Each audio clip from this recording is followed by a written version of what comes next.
Before I continue with this video, I want to state that it will be uploaded on Monday, May 30th, 2022, which is Memorial Day in the United States.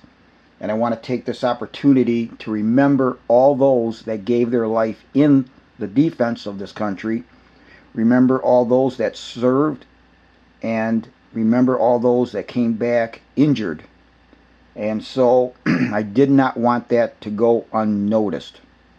Also, this happens to be my 500th video that I've uploaded to YouTube. The first was on February the 18th, 2015. I needed a way to show a company an issue I was having with the generator, and so the simplest way was to upload it to YouTube. So I had to create a name. Being into astronomy, I said, hey, let's just go Star Astronomer, and that's how it started. I don't monetize. I don't care to. It's become a second hobby. Well, actually, one of my many hobbies. So anyways, want to wish everybody a happy Memorial Day and remember all those that have served this country. Well, Little Moose says she hopes you like this video. And I also want to state that you've probably seen her in some of my other ones. As of about April 30th, she went blind. Moose.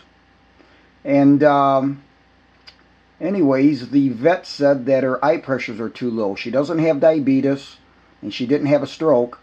But yeah, it's interesting. I noticed it, I don't know if it was immediate, but I noticed it one day when she was bumping into things. And then trying to find her food. Now she's doing much better, and I'm training her when I'm outside to follow my voice. Moose, how you doing today? Perhaps you saw the review I did of this Baader Solar Filter. It is the ASTF-80, and I bought this to use on my 92mm Stowaway, and I knew that if we got too close to the total solar eclipse of April 8th, 2024, filters and stuff that had to do anything with solar would be sold out. So I wanted to get this filter, and when I got it, I noticed something about it right away that got the gears of my head spinning. Now, anybody that's ever seen a total solar eclipse, and I've been blessed to see 7 so far, you know that when it gets towards totality, everything is, there's so much happening that you want to see. You know, the coloration of the sky, the darkening, the deepening of the blue, shadow bands, just so much. Plus you want to make sure your equipment's ready to go to get pictures. And then at the last minute, you've got to take your solar filter off. And so when I saw how this was designed, that it was just so light and thin, that I had an idea that I wanted something that I could flip up out of the way, wouldn't have to screw around with trying to pull it off the front or anything else. It would be quick, simple, and foolproof. One of the things I did not want to do was change the configuration of the top side of the 92. So I had to come up with something using with what I have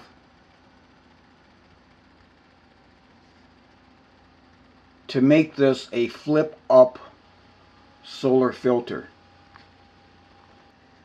One of the things I didn't want to do was put a lot of money into it, because this can only be used for a total solar eclipse. Obviously, it goes without saying, the filter always stays on, but once the sun is covered, perfectly safe to see it. So the solar filter, when I bought it, was $73. So that I bought the second one, that wasn't a big deal, and I've probably got less, actually less than 200 when I figure everything that I've got. So here's what I came up with. The bar that you see to the immediate upper left That I needed to work with the dovetail bracket that I had on the top of the 92. It is Astrophysics Guide Scope Dovetail Bar. It is item number A3247-A. And when I bought it, it was $64. Next up, you'll see the piece of aluminum. I've always got lots of aluminum around. I'm always doing projects. That was 1/4 inch by 1 inch wide. And after lots of measuring and stuff, I cut it to the length that was required. And then connecting the filter to the aluminum bar stock is a simple hinge. And bought that at Home Depot. And again, when I was measuring everything and rigging it up, that is the size that was required, and it just works out perfect, as I'll show you. And finally, one of the most important parts of this is the Baader Solar Filter. Again, the ASTF-80. So as you can see, this is very simple. This attaches onto the bracket of the 92. I use the one hole here, which is a 1/4 20 threaded, and then this is a 10/24 through hole. And then here, placed my hinge, and then obviously you have the solar filter. And it works out perfect because if you'll note, these slots that are in there, I mean, this just worked out. I couldn't have done it any better. Didn't have to drill holes or anything, because that slot that's in there worked perfect for a 1/4 inch bolt. And then all you have to do is just snug it a little bit. Don't even have to turn it tight. Once you put it in there, I put a washer, and then just snug that up a little bit to keep that from moving. That's all there is to it.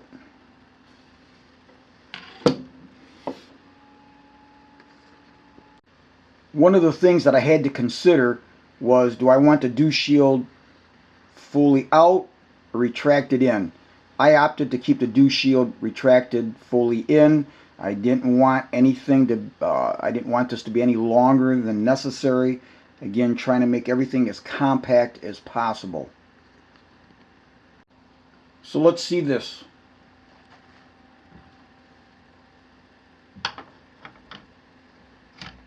When I put this on, I've got it to where it butts up to the rear of this bracket. Tighten down my 3 thumb screws.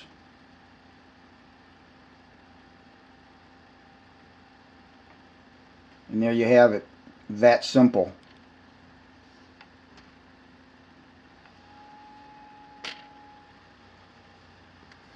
Now there is one other consideration that we have to look at, and we're going to take care of that with these rubber bands. It's the number 117B. They're 7 by 1/8 of an inch, and I bought these at Walmart. So obviously it's extremely important to make sure this solar filter stays in place while the sun is in the partial phases. So you just take 2 of those rubber bands, I put them together like that, so to ensure that the wind doesn't flop this open or anything can happen, I simply do something like that. Now I have to tell you, I actually was thinking, in fact I actually bought a choke cable, and I was going to come up with an arrangement where I would use the choke cable that would be attached up here, would come around and would be attached, and you'd pull on it and it would flip it up. And I got to thinking, after I actually started the project, that I'm just complicating things, that the scope is so short that I didn't require the use of a choke cable, you know, in the brackets and stuff. So, excuse me, but if you had a longer scope, that may be an option that you could do that. But in this case, the scope is so short, the observer is back over here, obviously, on this side. It's nothing to simply reach around, pull this off, and then flip it up. And then there's a bolt over here that I'll just stick it on like that. And that will keep it open during the total phases. And once we get to third contact, pull it off, take it back down, just like that.